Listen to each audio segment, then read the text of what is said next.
Hello friends, मैं शशि एक बार फिर से आप सभी का अपने न्यू यूट्यूब चैनल शशि विजी के क्लासेज में स्वागत एवं अभिनंदन करती हूँ। मित्रों, जैसा कि आप लोग देख रहे हैं, आज हम लोग पढ़ेंगे भारतीय संविधान अनुसूचियाँ। जो हमारे भारतीय संविधान में अनुसूचियाँ सम्मिलित हैं, इनके बारे में हम लोग इस क्लास में जानकारी हासिल करेंगे। कितनी अनुसूचियाँ हैं, किस अनुसूची में किस विषय को रखा गया है। अगर आप किसी भी एग्जाम की तैयारी कर रहे हैं तो ये क्लास आपके लिए बहुत ही हेल्पफुल रहने वाली है। विशेषकर यूपी पुलिस, जैसा कि आप लोग देख चुके हैं कि टेंडर नोटिस जारी हो चुका है, तो भर्ती प्रक्रिया भी प्रारंभ हो चुकी है। तो आप लोग भी अपनी पढ़ाई में लग जाइए, अपनी स्टडी को स्टार्ट कर दीजिएगा। तो आइए प्रारंभ करते हैं। तो देखिए, इसमें जो हमारी अनुसूचियां हैं, मूल संविधान में टोटल 8 अनुसूचियां थी। अगर पूछा जाए कि भारतीय मूल संविधान में कितनी अनुसूचियां सम्मिलित की गई थी, तो भारतीय मूल संविधान में 8 अनुसूचियां सम्मिलित की गई थी। कितनी? 8 अनुसूचियां। अब यहीं पर वर्तमानों की बात की जाए तो वर्तमान में हमारे अनुसूचियां हैं 12। कितनी है? 12 अनुसूचियां हैं। क्लियर हुआ? वर्तमान में 12 और मूल संविधान में थी 8। क्लियर? इन अनुसूचियों के साथ साथ हमारे जो बेसिक पॉइंट बनते हैं संविधान से संबंधित, अगर पूछा जाए कि भारतीय संविधान में टोटल कितने अनुच्छेद हैं यानी आर्टिकल, तो भारतीय संविधान में, इंडियन कॉन्स्टिट्यूशन में आर्टिकल की संख्या 395 है। कितनी है? 395। 395। ठीक है, कितनी है? 395 टोटल आर्टिकल है। और यहीं पर पूछा जाए तो हमारे संविधान को कितने भागों में बांटा गया? हमारे संविधान में टोटल कितने भाग हैं? तो हमारे संविधान में भागों की अगर बात करें तो हमारे संविधान में 22 भाग हैं। कितने भाग हैं? 22 भाग हैं। अब यहीं पर एक प्रश्न आपसे पूछा जाए, कंफ्यूज नहीं होना है, प्रश्न को ध्यान से सुनना है, इसके बाद आपको आंसर देना है कि गणना के आधार पर भारतीय संविधान में टोटल कितने अनुच्छेद हैं? किसके आधार पर? गणना के आधार पर, काउंट के लेवल पर अगर देखा जाए तो कॉन्स्टिट्यूशन में कितने आर्टिकल हैं? तो गणना के आधार पर 470 अनुच्छेद हमारे संविधान में सम्मिलित किए गए हैं। कितने किए गए हैं? 470। क्लियर हुआ? आइए अब हम लोग बात करेंगे अनुसूची। तो आप लोगों ने ये भी जान लिया मूल संविधान में कितनी अनुसूचियां थी? 8। और वर्तमान में अनुसूचियों की संख्या कितनी है? वर्तमान में अनुसूचियों की संख्या है 12। आइए अब हम लोग बात करेंगे जो हमारी पहली अनुसूची, हम लोग इनको क्रम वाइज पढ़ेंगे कि पहली अनुसूची में क्या है, दूसरी अनुसूची में किस विषय को रखा गया, तीसरी में किस विषय को रखा गया। इन सारी अनुसूचियों को हम लोग इस क्लास में डिस्कस करने वाले हैं। ठीक है, तो अब ध्यान दीजिएगा, जो हमारी पहली अनुसूची है, इसमें जो दी गई है अनुसूची पहली, इसमें किस विषय को जोड़ा गया है? तो पहली अनुसूची में संघ व उनके राज्य क्षेत्र, यानी जो हमारा संघ है, देश है, भारत है, इसमें कितने राज्य हैं और कितने केंद्र शासित प्रदेश हैं।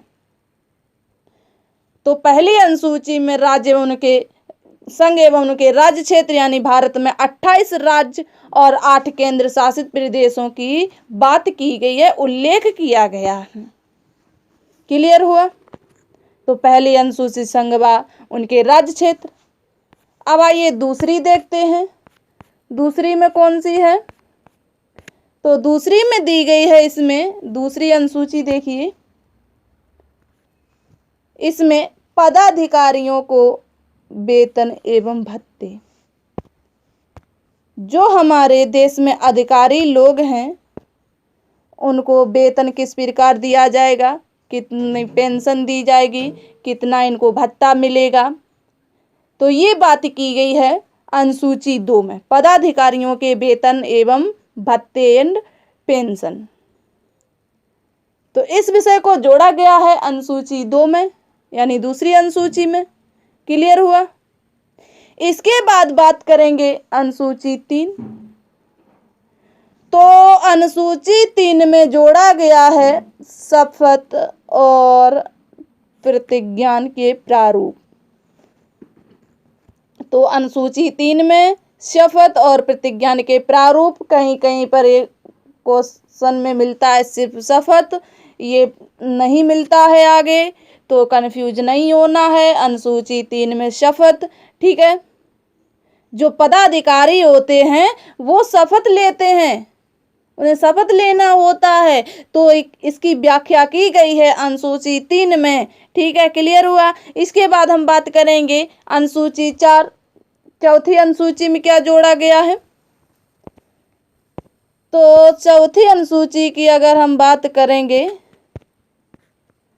तो इसमें राज्यों में सीटों का बंटवारा, जो राज्यों में चुनाव वगैरह हुआ करते हैं, किस राज्य में कितनी सीटें होंगी, कितना क्या होगा, किस राज्य में कितनी सीटें हुई, ठीक है। तो राज्यों में सीटों का बंटवारा किस अनुसूची में है? चौथी अनुसूची में। क्लियर। चलिए इसके बाद बात करते हैं 5वीं अनुसूची। तो अनुसूची 5 में अनुसूचित क्षेत्रों और अनुसूचित जनजातियों के प्रशासन व नियंत्रण के बारे में उपबंध किया गया है। अनुसूचित क्षेत्र जैसे जहाँ पर अनुसूचित जनजाति रहती है, मेघालय, मिजोरम, उत्तराखंड, आंध्र प्रदेश, इस क्षेत्र को, जैसे असम है, मिजोरम है, कानून का नियंत्रण, इनको सुविधा दी गई कानून की। पहले क्या होता था, पहले जो जनजातीय क्षेत्र थे वहां पर कोई भी कानून व्यवस्था नहीं थी संविधान से पहले, इसीलिए जो अनुसूचित जाति के लोग थे या अनुसूचित क्षेत्र था, तो जो अन्य वर्ग के लोग हुआ करते थे तो इनको क्या करते थे, हमेशा नीचे दिखाने का काम करते थे। फिर इनके लिए कानून पारित किया गया, तो इसका विषय रखा गया 5वीं अनुसूची में, अनुसूचित क्षेत्र व अनुसूचित जनजातियों के प्रशासन व नियंत्रण के बारे में उपबंध। क्लियर हुआ। चलिए इसके बाद बात करेंगे इसमें अनुसूची 6। क्या? छठी अनुसूची। तो छठी अनुसूची में भी यही है, किन किन राज्यों में जनजातीय क्षेत्रों के प्रशासन के बारे में उपबंध किया गया है? असम, मेघालय, मिजोरम, त्रिपुरा क्षेत्र के प्रशासन के बारे में उपबंध, यानी इन राज्यों में कानून की व्यवस्था की गई, प्रशासन यानी कानून की व्यवस्था की गई, ठीक है। तो ये विषय जोड़ा गया अनुसूची 6 में, 6वीं अनुसूची में। इसके बाद हम बात करते हैं अनुसूची 7, यानी 7वीं अनुसूची में किस विषय को सम्मिलित किया गया है? तो 7वीं अनुसूची में जोड़ी गई है विषय सूची। तो हमारे संविधान में टोटल कितनी विषय सूची हैं? तो विषय सूची हैं 3। कौन कौन सी? संघ सूची, राज्य सूची और समवर्ती सूची। इसके बाद हम बात करेंगे जो हमारे, तो पहले अनुसूची में कितने विषय जोड़े गए हैं? तो पहले अनुसूची यानी कहें तो संघ सूची में 100 विषय, 100 विषयों का उल्लेख किया गया है। और जो राज्य सूची है उसमें 66 विषय जोड़े गए। और जो समवर्ती सूची है यानी संघ और राज्य दोनों को मिलाकर बनाई गई, उसमें कितने विषय जोड़े गए? 52 विषय जोड़े गए। यानी कुछ विषय राज्य से संबंधित हैं और कुछ विषय संघ से संबंधित हैं, ठीक है। तो इतना क्लियर हुआ कि 7वीं अनुसूची में किस विषय का वर्णन किया गया है। तो इसमें विषय सूची का वर्णन किया गया है। तो इसके अंतर्गत 3 सूचियां आती हैं, संघ सूची, राज्य सूची और समवर्ती सूची। संघ सूची में 100 विषय, राज्य सूची में 66 विषय और समवर्ती सूची में 52 विषय जोड़े गए। क्लियर। इसके बाद हम बात करेंगे अनुसूची 8। मोस्ट इम्पोर्टेंट पॉइंट या कहें 8वीं जो अनुसूची है, इससे बहुत सारे प्रश्न बनते हैं, क्योंकि ये किससे संबंधित है? भाषा से। 8वीं अनुसूची में भाषा का वर्णन किया गया है। तो आप लोग सभी जानते हैं हमारी राजभाषा क्या है? हिंदी है। ठीक है। तो देखिए, जो हमारा संविधान जब बना था, भारतीय मूल संविधान, तो भारतीय मूल संविधान में टोटल 14 भाषाएं जोड़ी गई थी। मूल संविधान जबकि बात करेंगे बनकर तैयार हुआ था। और वर्तमान में हमारे संविधान में टोटल कितनी भाषाएं हैं? तो वर्तमान में 22 भाषाएं हैं। वर्तमान में कितनी भाषाएं हमारे संविधान में सम्मिलित हैं? तो वर्तमान में 22 भाषाएं सम्मिलित हैं और भारतीय मूल संविधान में टोटल 14 भाषाएं जोड़ी गई थी। अब देखिए, जो 15वीं भाषा जोड़ी गई थी सिंधी। 15वीं भाषा कौन सी जोड़ी गई थी? तो 15वीं भाषा जोड़ी गई थी सिंधी। ये जोड़ी गई थी 21वें संविधान संशोधन 1967 में। कब? 1967 में जोड़ी गई थी। इसके बाद 3 भाषाएं और जोड़ी गई। ये जोड़ी गई 71वें संविधान संशोधन 1992। 71वां संविधान संशोधन जब हुआ था 1992 में, तब 3 भाषाएं और जोड़ी गई, नेपाली, मणिपुरी, कोंकणी। कौन कौन सी भाषाएं जोड़ी गई? नेपाली, मणिपुरी और कोंकणी। ये 3 भाषाएं जोड़ी गई 71वें संविधान संशोधन में। इसके बाद बात करें कितनी हो गई? 15 और 3 15 3 19।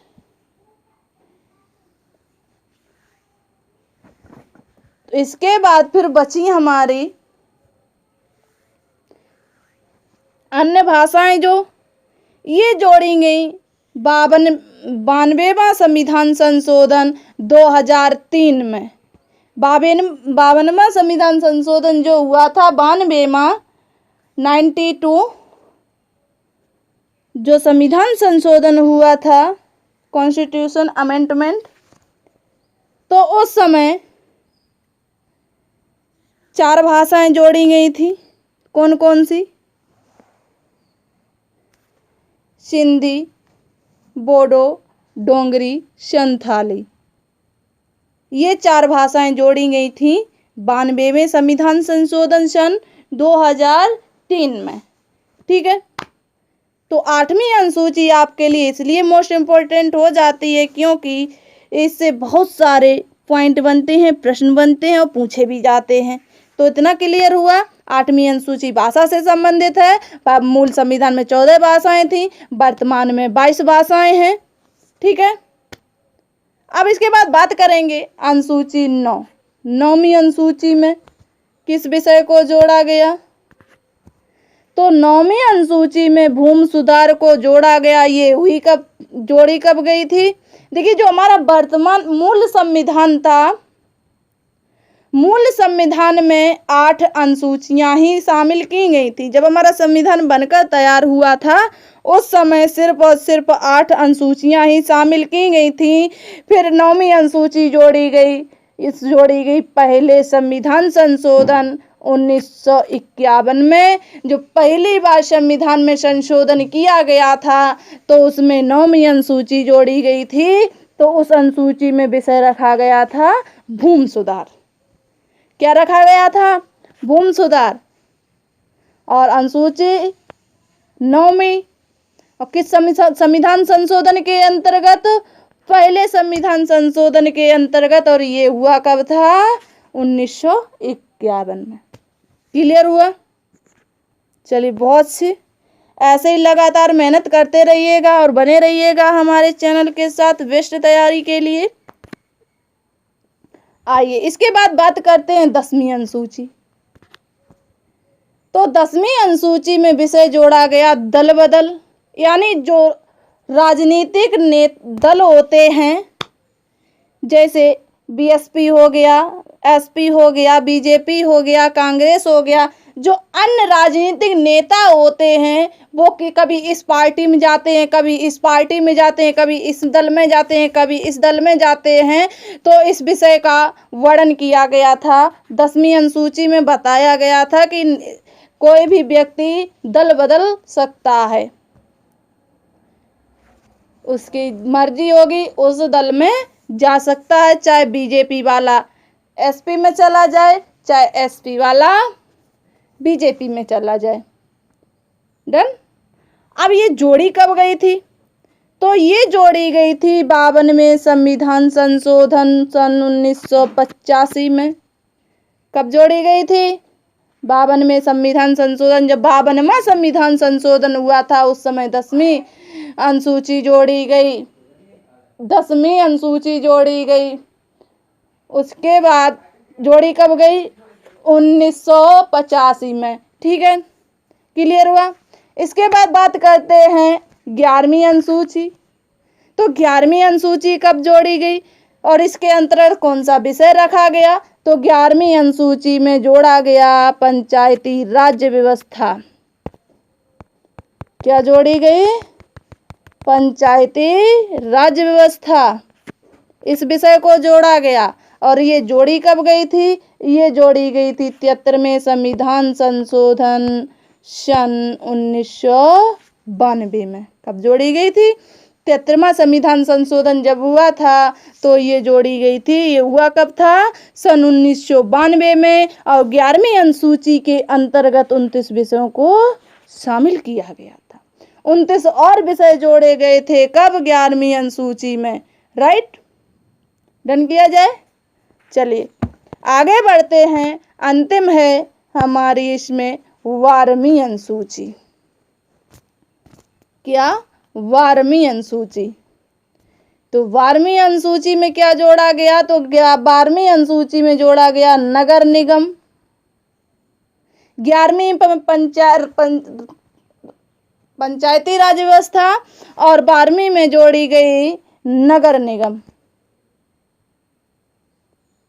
यानी 11वीं गांव से संबंधित और ये जो नगर निगम 12वीं है टाउन एरिया, नगर से संबंधित। ये जोड़ा कब गया? तो इस विषय को जोड़ा गया, कहेंगे 12वीं अनुसूची जोड़ी गई 74वें संविधान संशोधन सन 1992 में।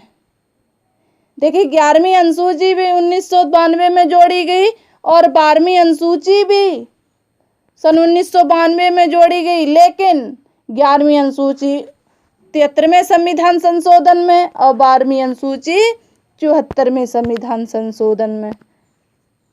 डन। चलिए उम्मीद करती हूँ आपको ये सारी अनुसूची क्लियर हो गई होगी। एक बार फिर से देख लीजिएगा। पहली अनुसूची में आपको पता ही है क्या था? संघ और उनके राज्य क्षेत्र, इसमें 28 राज्य और 8 केंद्र शासित प्रदेश। इसके बाद दूसरी अनुसूची में पदाधिकारियों के वेतन एवं भत्ते और तीसरी अनुसूची में शपथ, चौथी में राज्यों में सीटों का बंटवारा, पांचवी में अनुसूचित क्षेत्रों में अनुसूचित जनजातियों के प्रशासन में नियंत्रण और छठी में असम, मेघालय, त्रिपुरा, मिजोरम के जनजातीय क्षेत्रों में के प्रशासन के बारे में उपबंध और सातवीं अनुसूची में विषय सूची। इसमें 3 सूचियां थी, संघ सूची, राज्य सूची, समवर्ती सूची। ठीक है, इसमें संघ सूची में 100 विषय, राज्य सूची में 66 विषय और समवर्ती सूची में 52 विषय जोड़े गए। 8वीं अनुसूची में भाषा। हमारे मूल संविधान में टोटल कितनी भाषाएं थी? 14। इसके बाद एक जोड़ी गई 21वें संविधान संशोधन में 15वीं भाषा सिंधी। फिर इसके बाद जोड़ी गई 71वें संविधान संशोधन में नेपाली, मणिपुरी, कोंकणी। इसके बाद फिर जोड़ी गई 92वें संविधान संशोधन में 4 भाषाएं जोड़ी गई, सिंधी, बोडो, डोंगरी और संथाली। ठीक है। इसके बाद बात करते हैं 9वीं अनुसूची में। 9वीं अनुसूची में भूमि सुधार ये जोड़ी गई पहले संविधान संशोधन 1951 को। इसके बाद 10वीं अनुसूची की बात करते हैं तो 10वीं अनुसूची में विषय था दल बदल, ये जोड़ा गया 52वें संविधान संशोधन 1985 में। ठीक है। इसके बाद बात करते हैं 11वीं अनुसूची। तो 11वीं अनुसूची पंचायती राज व्यवस्था से संबंधित थी। किससे थे? पंचायती राज व्यवस्था से संबंधित, जिसमें ये जोड़ी गई थी 73वें संविधान संशोधन 1992 में, और इसमें 29 विषय शामिल किए गए थे। इसके बाद बात करते हैं 12वीं अनुसूची। इसमें 12वीं अनुसूची में विषय रखा गया था नगर निगम या नगर पालिका, ये जोड़ी गई थी 74वें संविधान संशोधन 1992 में। क्लियर हुए सारी अनुसूचियां?